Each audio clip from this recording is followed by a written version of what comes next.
Hi hello ನಮಸ್ತೆ welcome back to my channel.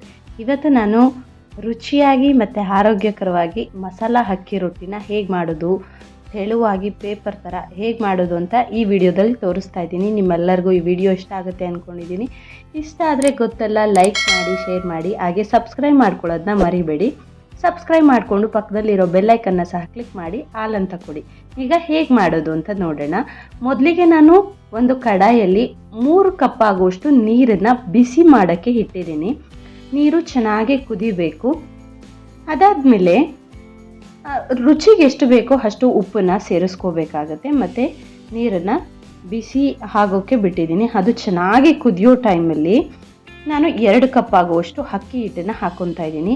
ನೀವು ಯಾವ ಅಕ್ಕಿ ಹಿಟ್ಟು ಬೇಕಾದರೂ ಯೂಸ್ ಮಾಡ್ಬೋದು. ಅಂಗಡಿಯಲ್ಲಿ ಸಿಗೋದಾದರೂ ಯೂಸ್ ಮಾಡ್ಬೋದು, ಅಥವಾ ಮನೆಯಲ್ಲೇ ಮಾಡಿಕೊಂಡು ಸಹ ಯೂಸ್ ಮಾಡ್ಬೋದು.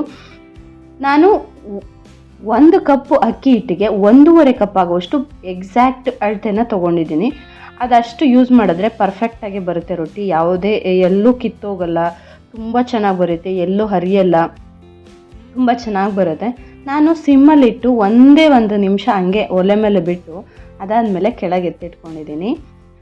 ಅದನ್ನು ಕೆಳಗೆ ಎತ್ತಿಟ್ಕೊಂಡು ಚೆನ್ನಾಗಿ ಮಿಕ್ಸ್ ಮಾಡಬೇಕಾಗುತ್ತೆ. ಮತ್ತು ಅದು ಸ್ವಲ್ಪ ಹಾರಕ್ಕೆ ಬಿಡಬೇಕು. ಯಾಕಂತಂದರೆ ನಾವು ಕೈಯಲ್ಲೆಲ್ಲ ಮಿಕ್ಸ್ ಮಾಡೋಕ್ಕೆ ತುಂಬ ಬಿಸಿ ಇರುತ್ತೆ. ಅದನ್ನು ಮುಟ್ಟಿದ್ರೆ ಮಿಕ್ಸ್ ಎಲ್ಲ ಮಾಡೋಕ್ಕಾಗಲ್ಲ. ಅದಕ್ಕೋಸ್ಕರ ಸ್ವಲ್ಪ ಬೆಚ್ಚಗೆ ಇರೋ ಇದಕ್ಕೆ ಬರಬೇಕು, ಹದಕ್ಕೆ ಬರಬೇಕು, ಅಲ್ಲಿವರೆಗೂ ಬಿಡಬೇಕಾಗುತ್ತೆ. ಒಂದು ಸ್ವಲ್ಪ ಬೆಚ್ಚಗಿದೆ ಅಥವಾ ಬಿಸಿ ಇದೆ ಅನ್ನೋ ಟೈಮಲ್ಲಿ, ಕೈಯಲ್ಲಿ ಮುಟ್ಬೋದು ಅನ್ನೋ ಟೈಮಲ್ಲಿ ನಾನು ಒಂದು 3 ಮೀಡಿಯಮ್ ಸೈಜ್ ಈರುಳ್ಳಿನ ಸಣ್ಣದಾಗಿ ಕಟ್ ಮಾಡಿ ಇಟ್ಕೊಂಡಿದ್ದೆ. ಅಥವಾ ನಿಮಗೆ ಚಾಪ್ ಮಾಡೋಕ್ಕೆ ಚಾಪರ್ ಇದ್ದರೆ ಚಾಪ್ ಮಾಡಿ ಹಾಕೋಬೋದು.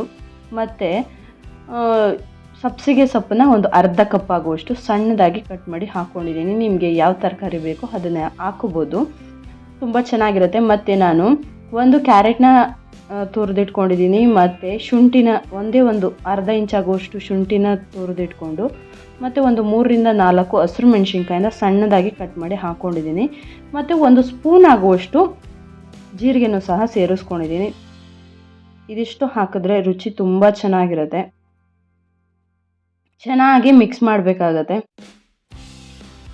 ಚೆನ್ನಾಗಿ ಮಿಕ್ಸ್ ಮಾಡಿ ನೀವು ಸ್ಪ್ಯಾಚುಲಾದಲ್ಲಾದರೂ ಮಾಡ್ಬೋದು, ಅಥವಾ ಕೈಯಲ್ಲೂ ಸಹ ಚೆನ್ನಾಗಿ ಮಿಕ್ಸ್ ಮಾಡಿಕೊಂಡು ರೆಡಿ ಮಾಡಿ ಇಟ್ಕೋಬೇಕಾಗುತ್ತೆ. ನೋಡಿ, ನಾನು ಕೈಯಲ್ಲಿ ನೀಟಾಗಿ ಮಿಕ್ಸ್ ಮಾಡಿ ಇಟ್ಕೊಂಡಿದ್ದೀನಿ. ತುಂಬ ಚೆನ್ನಾಗಿ ಮಿಕ್ಸ್ ಮಾಡಿದ್ದೀನಿ.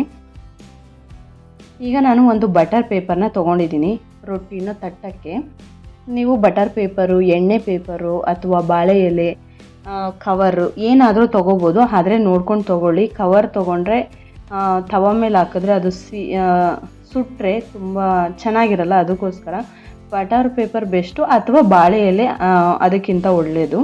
ನಿಮ್ಮ ಹತ್ರ ಯಾವುದಿದೆ ಅದನ್ನು ಯೂಸ್ ಮಾಡ್ಕೊಳ್ಳಿ. ನಾನೀಗ ಒಂದು ಸಣ್ಣದಾಗಿ ಒಂದು ಹುಂಡೆನ ತೊಗೊತಾ ಇದ್ದೀನಿ, ಒಂದು ಹಿಡಿ ಆಗುವಷ್ಟು.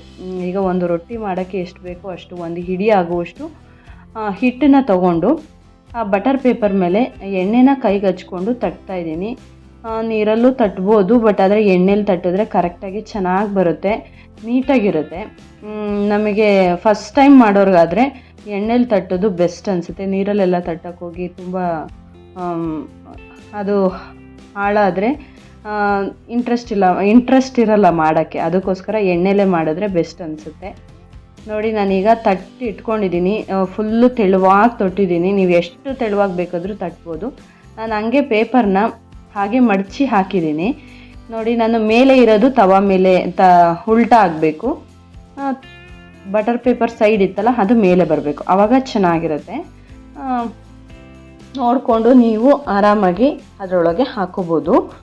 ಬೇಕಿದ್ರೆ ಮೇಲೆ ಸ್ವಲ್ಪ ಎಣ್ಣೆನ ಸೇರಿಸ್ಬೋದು. ಬೇಡ ಅಂತಂದರೆ ಏನು ಬೇಕಾಗಲ್ಲ. ಯಾಕಂತಂದರೆ ನಾವು ಎಣ್ಣೆನೇ ಹಾಕ್ಕೊಂಡು ರೊಟ್ಟಿ ತಟ್ಟಿರ್ತೀವಲ್ಲ, ಆವಾಗ ಏನೂ ಅನಿಸಲ್ಲ, ಆರಾಮಾಗಿ ಯೂಸ್ ಮಾಡ್ಬೋದು. ನಿಮಗೆ ಎಣ್ಣೆ ಬೇಕು ಅಂದರೆ ಎಕ್ಸ್ಟ್ರಾ ಹಾಕೋಬೋದು.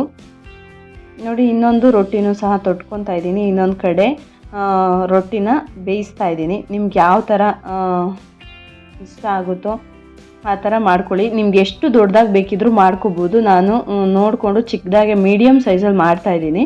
ನಿಮಗೆ ತುಂಬ ದೊಡ್ಡದಾಗಿ ಬೇಕು ಅಂತಂದ್ರೂ ಸಹ ಮಾಡ್ಕೋಬೋದು. ನಿಮ್ಗೆ ಎಷ್ಟು ತೆಳುವಾಗಿ ಬೇಕೋ ಅಷ್ಟು ತೆಳುವಾಗಿ ತಟ್ಬೋದು.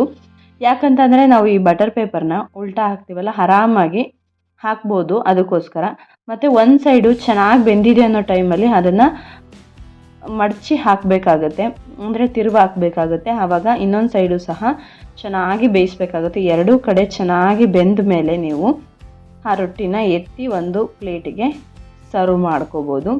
ಇದನ್ನು ಚಟ್ನಿ ಜೊತೆ, ಮೊಸರು ಚಟ್ನಿ ಪುಡಿ ಅಥವಾ ಮೊಸರು ಉಪ್ಪಿನಕಾಯಿ, ನಿಮಗೆ ಯಾವ ಥರ ಬೇಕಿದ್ರೂ ಸರ್ವ್ ಮಾಡ್ಕೋಬೋದು. ನಿಮ್ಗೆ ಯಾವುದು ಇಷ್ಟ ಆಗುತ್ತೋ ಆ ಥರ ಮಾಡ್ಕೊಳ್ಳಿ. ನಾನು ಒಂದು 4ರಿಂದ 5 ಜನಕ್ಕೆ ಆಗುವಷ್ಟು ರೊಟ್ಟಿ ಆಗುವಷ್ಟು ಮಾಡಿದೆ. ನಿಮಗೆ ಕಮ್ಮಿ ಬೇಕು ಅಂದರೆ 1 ಕಪ್ ಆಗುವಷ್ಟು ಹಿಟ್ಟನ್ನು ತೊಗೋಬೋದು.